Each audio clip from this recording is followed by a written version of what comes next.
CSK మాజీ సారథి Mahindra Singh ధోనీకున్న fans following గురించి ప్రత్యేకంగా చెప్పాల్సిన అవసరం లేదు. అతడి కోసమే స్టేడియాలకు వచ్చే ఫ్యాన్స్ కు లెక్కే లేదు. అద్భుతమైన బ్యాటింగ్, సూపర్ కీపింగ్, తిరుగులేని కెప్టెన్సీతో అభిమానుల గుండెల్లో చెరగని స్థానాన్ని సంపాదించుకున్నాడు మహి. అయితే చాన్నాళ్ల కిందే ఇంటర్నేషనల్ క్రికెట్ కు గుడ్ బై చెప్పిన ధోనీ ఐపీఎల్లో మాత్రం కంటిన్యూ అవుతున్నాడు.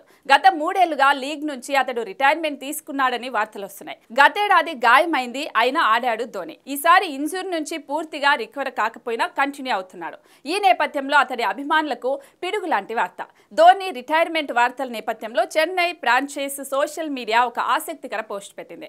రాజస్థాన్ రాయల్స్ తో జరుగుతున్న మ్యాచ్ ముగిసిన తర్వాత కూడా అభిమానులు స్టేడియంలోనే ఉండాలని కోరింది. వాళ్లకు సర్ప్రైజ్ ఉందని తెలిపింది. అయితే ఇది ధోనీ రిటైర్మెంట్ గురించేనని సోషల్ మీడియాలో నెటిజన్స్ అంటున్నారు. ఈ సీజన్ లో ఎల్లో ఆర్మీకి హోమ్ గ్రౌండ్ లో ఇదే ఆఖరి మ్యాచ్.